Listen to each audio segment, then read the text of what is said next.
Engkau Tuhan sandaranku, dan ku hanya akan berharap padamu. Satu-satunya yang ku andalkan, satu-satunya yang ku percaya. Engkau sumber kekuatan, sumber pengharapan, sumber kedamaian.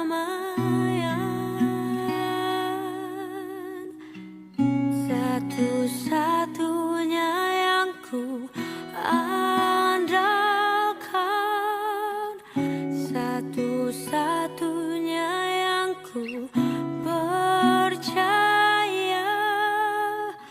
Engkau Tuhan memberkati, Tuhan penyembuhku, Tuhan pemulihku.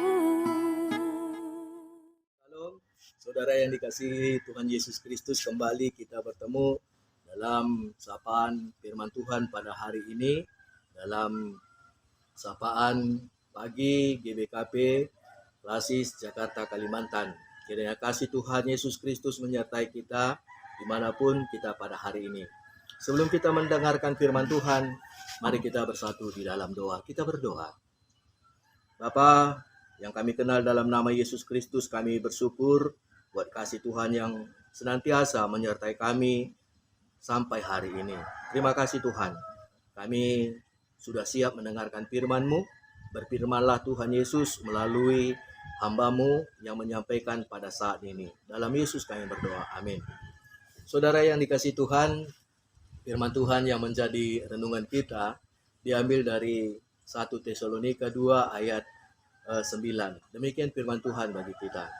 Sebab kamu masih ingat, saudara-saudara, akan usaha dan jerih payah kami. Sambil bekerja siang malam, kami memberitakan Injil Allah kepada kamu, supaya kami jangan menjadi beban kepada siapapun di antara kamu. Demikian firman Tuhan. Saudara yang dikasihi Tuhan Yesus Kristus,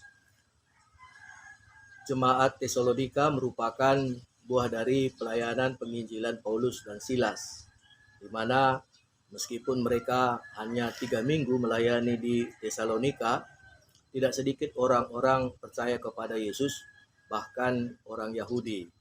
Walaupun mereka akhirnya harus lari malam oleh karena beberapa orang Yahudi yang menolak Injil, yang menghasut dan membuat kekacauan, sehingga Paulus pun dan Silas harus melarikan diri pada malam hari.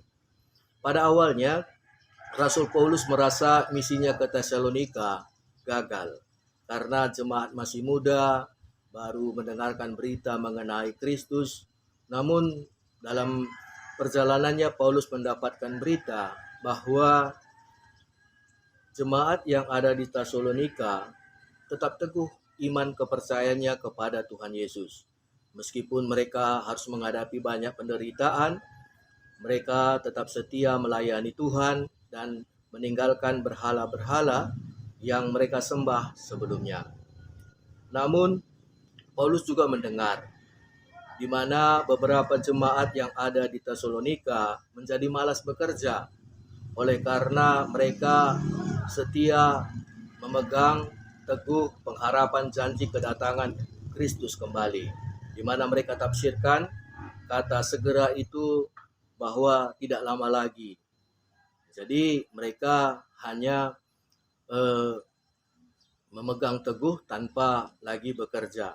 Sebenarnya setia itu bagus, tapi bukan berarti kita tidak lagi bekerja. Oleh karena itulah Rasul Paulus mengirimkan surat ke Tesalonika untuk menasihati jemaat, baik yang bekerja maupun yang tidak lagi bekerja, agar mereka yang tidak lagi bekerja untuk semangat lagi untuk melakukan pekerjaan mereka.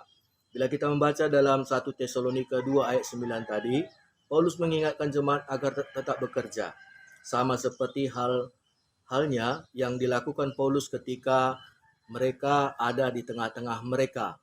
Jadi artinya di sini kita melihat bahwa Rasul Paulus mengingatkan bahwa orang Kristen harus bekerja. Bekerja adalah panggilan yang diberikan Tuhan bagi setiap orang yang percaya. Dan bekerja juga adalah ibadah. Bila kita membaca dalam Kolose 3 ayat 23 sampai 24, apapun juga yang kamu perbuat, perbuatlah dengan segenap hatimu seperti untuk Tuhan dan bukan untuk manusia. Jadi dengan kita bekerja juga kita bisa menjadi sarana kesaksian Tuhan Yesus Kristus. Dan yang kedua, bekerja menjadi sarana Tuhan untuk memberkati dan agar kita menjadi berkat Tuhan, bukan menjadi beban dalam jemaat. Bila kita membaca dalam surat Rasul Paulus dalam 2 Tesalonika 3 ayat 6 sampai 9, diingatkan agar kita jangan menjadi beban di tengah-tengah jemaat. Dan yang ketiga, dalam 2 Tesalonika 3 ayat 10b, jelas Paulus dengan tegas mengatakan, jika seorang yang tidak mau bekerja, janganlah ia makan. Saudaraku yang dikasihi Tuhan, Paulus sangat berharap melalui nasihatnya ini, dalam suratnya ini, agar jemaat yang tidak lagi bekerja, agar bekerja kembali, agar mereka dapat berbuat dan melakukan hal-hal baik dalam jemaat. Jelas Paulus sangat benci orang malas bekerja, karena bekerja juga merupakan sebuah pelayanan kepada Tuhan. Jadi, saudara yang dikasihi Tuhan, dengan bekerja bukan hanya kita mengucapkan mencukupkan keperluan kita saja, tapi kita bisa menjadi berkat. Seperti hanya jemaat mula-mula, dengan bekerja sebagian dari mereka dengan sukarela memberi sebahagian yang mereka peroleh untuk dipakai menolong orang-orang miskin dan menopang pelayanan Tuhan lewat pelayanan rasul-rasul pada waktu itu. Dan ini juga yang menjadi dasar gereja sampai saat ini, di mana gereja juga dalam setiap kegiatan-kegiatan ibadahnya ada persembahan. Di mana dengan memberikan persembahan, berarti kita ikut menopang dan mendukung pelayanan tugas gereja, yaitu pelayanan persekutuan dan kesaksian, dan juga ikut mendukung pelayanan-pelayanan pekerja gereja dalam pekerjaan pelayanan misi yang ada di tengah-tengah gereja.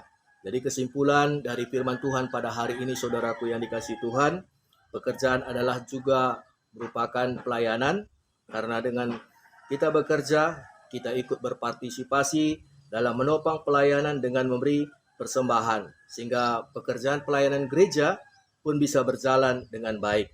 Dan penggunaan keuangan gereja juga harus dibarengi dengan transparansi, akuntabilitas, dan integritas dalam setiap penggunaannya. Kiranya Tuhan Yesus memberkati kita dimanapun kita berada. Mari kita bersatu di dalam doa. Bapa kami yang di surga, Bapa yang kami kenal dalam nama putramu Yesus Kristus Tuhan kami bersyukur Tuhan buat kasih-Mu, buat penyertaan Tuhan, dan juga buat firman-Mu yang kami boleh dengar pada saat ini. Berkati kami agar kami tetap semangat dalam bekerja dan melakukan pekerjaan sebagai sebuah pelayanan kami kepada Tuhan, sehingga lewat pekerjaan kami pun, apapun pekerjaan kami, menjadi kesaksian bahwa kami adalah orang-orang yang percaya kepada Engkau.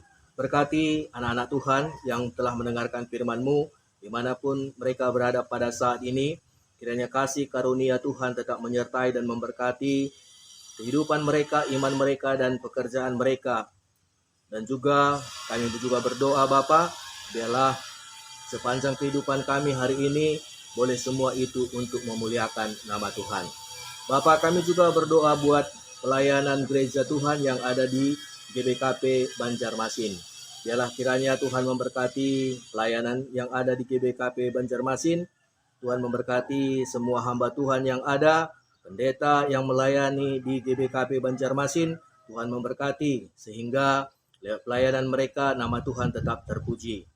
Begitu juga Bapak, kami juga berdoa buat pos pelayanan GBKP Banjarmasin, yaitu pos PI PTP Pulau Sari Tambang Ulang, PI Hari, Tuhan memberkati, pos pelayanan gereja agar makin hari makin bertumbuh iman dan kepercayaannya kepada Engkau. Berkati pelayanan yang ada dan juga jemaat Tuhan yang ada di pos PI PTP ini Bapa.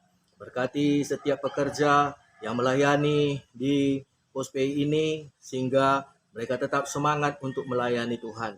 Bapa, kami juga berdoa buat setiap gereja Tuhan, mitra yang mendukung pelayanan pos PI ke PTP. Tuhan memberkati mereka. Biarlah kiranya kasih Tuhan tetap menyertai kehidupan mereka sehingga senantiasa boleh tetap mendukung agar pelayanan penginjilan di pos PI ini pun tetap dapat berjalan dengan baik. Bapa, ini doa dan pengharapan kami kepada Engkau.